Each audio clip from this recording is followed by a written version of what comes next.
Hello everyone, બધાનું સ્વાગત છે યુનિટ 11 લેક્ચર નંબર 19 ફિનોલની ઇલેક્ટ્રોન અનુરાગી વિસ્થાપન પ્રક્રિયાઓ. ફિનોલ એરોમેટિક સંયોજન છે અને ફિનોલ પર રહેલો OH સમૂહ તમે બધા જાણો છો એ પ્રમાણે ઓર્થો અને પેરા નિર્દેશક છે. એટલે બેન્ઝીનના 2 અને 4 સ્થાન ઉપર જોડાનાર નવો સમૂહ એ રીતના આપણે નામકરણ કરીશું. મિત્રો, નાઇટ્રેશનમાં હંમેશા NO2 સમૂહ જોડીશું અને HNO3 સાથે પ્રક્રિયા કરાવીશું અને બ્રોમિનેશનમાં Br જોડીશું અને Br2 સાથે પ્રક્રિયા કરાવીશું. ધોરણ 11માં આપણે આ બધી જ પ્રક્રિયાઓ ભણ્યા છે, પણ એ બેન્ઝીનનું ઇલેક્ટ્રોન અનુરાગી વિસ્થાપન હતું. આ ફિનોલનું ઇલેક્ટ્રોન અનુરાગી વિસ્થાપન છે. જરૂર પડે તો રેફરન્સ તરીકે 11th ના ઓર્ગેનિકના ચેપ્ટરનો આપણા ચોપડામાંથી એકવાર અભ્યાસ કરવા વિનંતી છે. મિત્રો, બોર્ડ ઉપર નાઇટ્રેશનનું ટાઇટલ મારેલું છે અને તે પણ ફિનોલનું. આવો મિત્રો, બોર્ડ તરફ ધ્યાન આપીશું. બેન્ઝીન ઉપર OH, જેને આપણે કહીશું ફિનોલ, અને ફિનોલ પર રહેલો OH સમૂહ એ ઓર્થો પેરા નિર્દેશક સમૂહ છે. અહીં એક વાત ખાસ ધ્યાન રાખજો કે જો મંદ HNO3 સાથે પ્રક્રિયા કરાવીએ તો કેવા HNO3 સાથે મંદ HNO3 સાથે પ્રક્રિયા કરાવીએ તો સામાન્ય તાપમાને નાઇટ્રેશન થશે. સામાન્ય તાપમાનનો અર્થ થશે 25 ડિગ્રી સેલ્સિયસ, એટલે કેલ્વિનમાં ફેરવો 273 ઉમેરો તો 298 કેલ્વિન. હા, HNO3 ના બે ભાગ પડશે, OH અને NO2. OH અને NO2 અહીંયા જોડાશે, પરંતુ યાદ રાખજો કે બેન્ઝીનના ઓર્થો સ્થાનમાં એટલે કે 2 સ્થાનમાં રહેલો H અને આનો વધેલો OH અહીંયા પાણી છૂટવું પડશે. યાદ રહે, હંમેશા નાઇટ્રેશન કે સલ્ફોનેશનમાં પાણી જ છૂટું પડતું હતું. અહીંયા ગૌણ નિપજ પાણી છે, એને સંતુલિત કરવાની કોઈ જરૂર જણાતી નથી. પરંતુ NO2 સમૂહ જ્યારે OH ની બાજુમાં જોડાય ત્યારે એને ઓર્થો નાઇટ્રો ફિનોલ કહી શકાય, અથવા એને 2 નાઇટ્રોફિનોલ પણ કહી શકાય. અથવા બીજી શક્યતા, NO2 OH ની બરાબર સામે જોડાય ત્યારે એને પેરા નાઇટ્રોફિનોલ કહી શકાય. અને પેરા નાઇટ્રોફિનોલ એટલે 4 નાઇટ્રોફિનોલ પણ કહી શકાય. ટૂંકમાં મંદ HNO3 નો ઉપયોગ કરશો તો કોઈ એક જ જગ્યાએ NO2 જોડાશે, કાં તો બીજા સ્થાનમાં કાં તો ચોથા સ્થાનમાં. પરંતુ જો તમે સાંદ્ર HNO3 નો ઉપયોગ કર્યો, સાંદ્ર HNO3 એટલે નાઇટ્રિક એસિડ પણ વધુ સાંદ્ર, અને સાંદ્ર HNO3 નો ઉપયોગ કરતા નાઇટ્રેશન થઈ અને એમાં બીજું, ચોથું અને છઠ્ઠું કયા કયા સ્થાન? 2, 4 અને 6, એટલે 2, 4, 6. કુલ કેટલા નાઇટ્રો જોડાશે? 3, એટલે ટ્રાય નાઇટ્રોફિનોલ મળશે. અને એનું જ વિશિષ્ટ નામ પિક્રિક એસિડ છે, જે કદાચ આપણે પહેલા ભણ્યા હશે. 2, 4, 6. ચલો, 1 નંબર પર OH જોડાયો છે તો 2 નંબર પર NO2, 4 નંબર પર NO2 અને 6 નંબર પર પણ NO2. 2, 4, 6 ટ્રાઇનાઇટ્રોફિનોલ, અથવા એને કહેવાય પિક્રિક એસિડ. ટૂંકમાં યાદ એવું રાખવાનું છે કે જો મંદ HNO3 હોય તો ઓર્થો કે પેરા નાઇટ્રોફિનોલ મળશે, અને સાંદ્ર HNO3 હોય તો 2, 4, 6 ટ્રાઇનાઇટ્રોફિનોલ એટલે પિક્રિક એસિડ મળશે. તમને એવો વિચાર આવે કે સર, વી આર એગ્રી, પણ તમે આ સાંદ્ર H2SO4 સાથે કઈ પ્રક્રિયા કરાવી છે, તે પણ ફિનોલની? શું છે આ મેટર? તો વાત એવી છે કે જ્યારે એકચ્યુઅલી આ રીતના પ્રક્રિયા કરાવીને આપણે પિક્રિક એસિડ મેળવીએ છીએ ત્યારે ઓછી નિપજ મળે છે.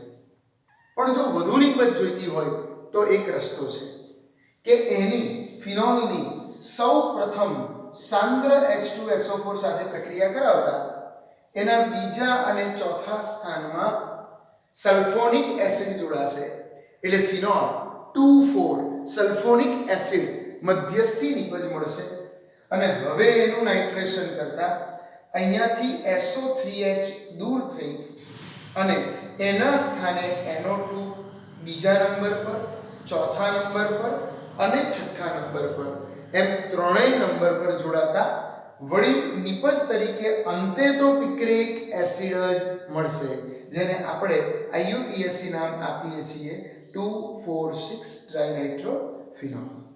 હવે આપણે જોઈશું બ્રોમિનેશન. બ્રોમિનેશનની પ્રક્રિયામાં ગઈ વખતની જેમ જ કાં તો આપણે ઓર્થો નિપજ બનાવીશું કાં તો પેરા, કેમ કે આ OH સમૂહ ઓર્થો પેરા નિર્દેશક છે. ટેમ્પરેચર 0 ડિગ્રી સેલ્સિયસ એટલે કેલ્વિનમાં ફેરવો તો 273 કેલ્વિન, ટૂંકમાં નીચું તાપમાન. કેટલીક પુસ્તિકાઓમાં તમે જોશો કે 273 થી 278 કેલ્વિન આપ્યું હશે. કેટલીક પુસ્તિકાઓમાં માત્ર 273 કેલ્વિન આપ્યું હશે એટલે મિનિમમ ટેમ્પરેચર આપ્યું હશે. એની બ્રોમિન સાથે પણ માધ્યમ કયું? Carbon disulphide CS2. યાદ રાખવાનું છે મિત્રો, જો તમારે એક જ Br જોડવો હોય તો CS2 માધ્યમમાં જોડાશે, આઈધર ઓર્થો સ્થાનમાં ઓર પેરા સ્થાનમાં. પણ ઓર્થો સ્થાનવાળી નિપજ અલ્પ એટલે બહુ જ ઓછી, ટ્રેસ અથવા સબસિડિયરી હશે, ગૌણ હશે. જ્યારે પેરા સ્થાનવાળી નિપજ મુખ્ય નિપજ છે એટલે ખાસ તો આપણને પેરા બ્રોમોફિનોલ મળશે. હું નામ લખીશ પેરા બ્રોમોફિનોલ.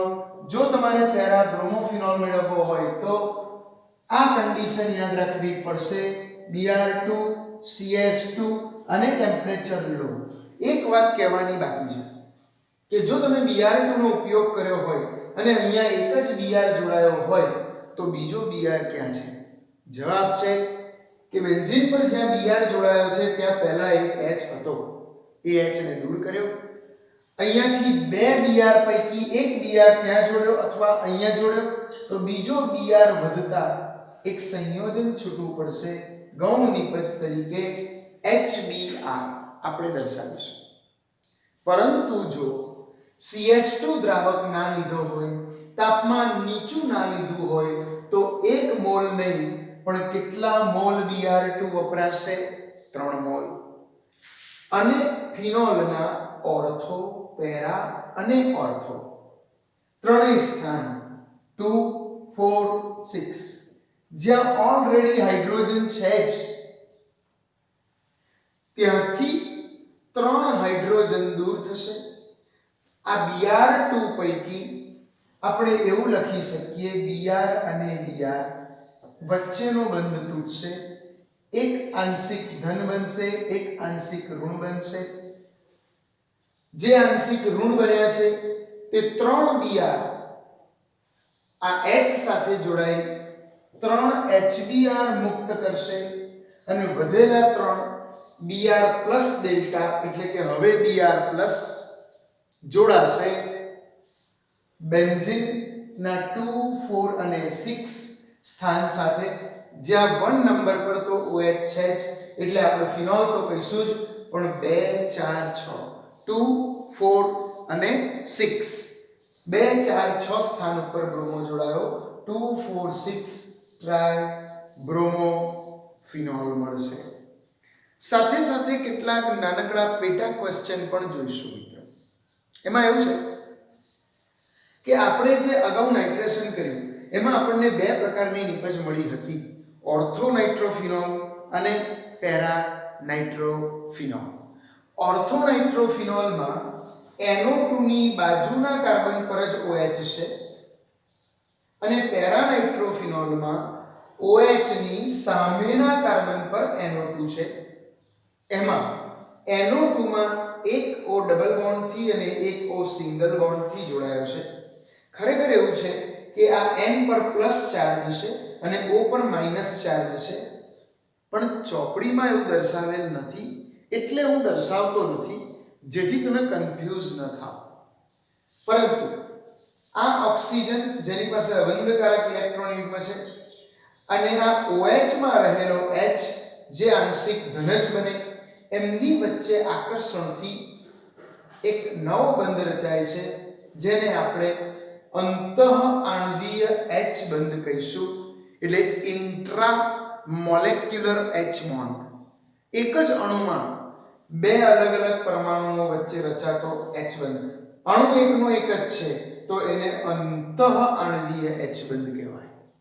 પરંતુ પેરા નાઇટ્રોફિનોલમાં આ OH સામે NO2 સામે ઊંધું કમ્પાઉન્ડ લખવાનું, OH નીચે અને NO2 ઉપર, તો એક પ્રકારની કોન્ટ્રાવર્સી ક્રિએટ થશે કે આના H ની સામે NO2 નો O આવશે અને આના O ની સામે OH નો H આવશે અને એમની વચ્ચે જે H બંધ રચાશે તેને આંતર આણ્વીય H બંધ કહીશું. ઇન્ટરમોલેક્યુલર, પેલું ઇન્ટ્રા અને ઇન્ટર કહેવાય, અથવા અંતઃ અને આ આંતર, બે અલગ અલગ અણુઓ વચ્ચે રચાતો H બંધ આંતર આણ્વીય કહેવાય અને એક જ અણુના બે પરમાણુઓ વચ્ચે રચાતો H બંધ અંતઃ આણ્વીય H બંધ કહેવાય. તો અહીં બે પ્રકારના H બંધ બને છે એને લગતો કોઈ MCQ પણ પૂછાઈ શકે. મિત્રો, બ્રોમિનેશન જોયું, ઓર્થો પેરા નાઇટ્રોફિનોલમાં H બંધ અલગ અલગ પ્રકારના બને છે તેની પણ માહિતી આપણે મેળવી લીધી. એક પેટા પ્રશ્ન છે, એવો પ્રશ્ન છે કે પિક્રિક એસિડમાં OH છે, કાર્બોક્સિલિક એસિડ નથી. OH છે, કાર્બોક્સિલિક એસિડ નથી, છતાં આ પિક્રિક એસિડ ફિનોલ કરતા ખૂબ વધુ પ્રબળ એસિડ છે. એવું કેમ? શું કારણ છે કે આ પિક્રિક એસિડને આપણે પિક્રિક એસિડ કહીએ છીએ, કાં તો એમાં COOH સમૂહ નથી, છતાં પણ તે સ્ટ્રોંગ એસિડ છે, ફિનોલ કરતા સ્ટ્રોંગ છે? એનું શું કારણ? તો એનો જવાબ છે મિત્રો કે જ્યારે એની પાણી સાથે પ્રક્રિયા થશે ત્યારે એનો આ H+ દૂર થશે. એટલે જો આમાં હું પાણી ઉમેરું છું તો પ્રક્રિયા થઈને H3O+ છૂટો પડશે. આનો H+ દૂર થતાં જ O પર માઇનસ ચાર્જ આવશે અને ફિનોક્સાઇડ આયન બનશે. આમ તો ઓર્ડિનરી કેસમાં આપણે જોયું હતું કે ફિનોક્સાઇડ આયનના સંસ્પંદન સૂત્રો 5 છે, પરંતુ જ્યારે આ NO2 ઓર્થો પેરા અને ઓર્થો સ્થાનમાં જોડાયા હોય ત્યારે એક એક સંસ્પંદન સૂત્રમાં વધારો થાય છે. એટલે કે જ્યારે ઋણ વીજભાર અહીંયા આવશે ત્યારે એક સંસ્પંદન સૂત્ર વધશે, અહીં આવશે ત્યારે એક વધશે અને અહીંયા આવશે ત્યારે પણ એક વધશે. એટલે 8 સંસ્પંદન સૂત્રો પ્રાપ્ત થવાથી આવા આયનની સ્થિરતામાં વધારો થશે અને તેથી દ્રાવણમાં મુક્ત H+ વધુ સમય માટે જોવા મળતા પિક્રિક એસિડ ખૂબ સ્ટ્રોંગ એસિડ છે ફિનોલ કરતા, અને એટલા માટે જ આપણે એને પિક્રિક નથી કહ્યું, પિક્રિક એસિડ કહ્યું છે, કેમ કે એ ખૂબ જ સ્ટ્રોંગ એસિડ છે. આવો નાનકડો પેટા પ્રશ્ન પણ MCQમાં પૂછી શકે, તમને કારણ પૂછી શકે, રીઝન પૂછી શકે, લોજિક પૂછી શકે કે શા માટે પિક્રિક એસિડ એ એસિડ છે. તો પાઠ્યપુસ્તકમાં એક નાનકડા મુદ્દામાં આ વાતનો પણ ઉલ્લેખ કર્યો છે. તમને હોમવર્ક આપું છું કે પાઠ્યપુસ્તકમાં જ્યાં આવો નાનકડો ટોપિક આપ્યો છે ત્યાં તમારી જાતે સમજવાની કોશિશ કરો કે જ્યાં O પર માઇનસ ચાર્જ આવતો હોય. બે પ્રકારના H બંધ, અંતઃઆણ્વીય અને આંતરઆણ્વીય, એ પણ ચોપડીમાં આપેલ આકૃતિ પ્રમાણે જોઈ અને એનો સ્ટડી કરો. જરૂર જણાય ત્યાં બોર્ડ ઉપરથી દેખાતી આકૃતિ પણ તમે પરીક્ષામાં ડ્રો કરી શકો છો. 3 માર્કમાં પૂછાતી થિયરીમાં આવી નાનકડી થિયરીનું ક્વેશ્ચન સ્વરૂપે કોમ્બિનેશન કરીને પણ પૂછી શકાય. મિત્રો, ફિનોલની એરોમેટિક ઇલેક્ટ્રોન અનુરાગી વિસ્થાપન પ્રક્રિયાઓ અહીંયા પૂર્ણ કરીએ છીએ. હવે પછીનો ટોપિક ફિનોલમાંથી કેટલાક વિશેષ સંયોજનોની બનાવટનો હશે, જે લેક્ચર નંબર 20 માં જોઈશું. Take care, good bye.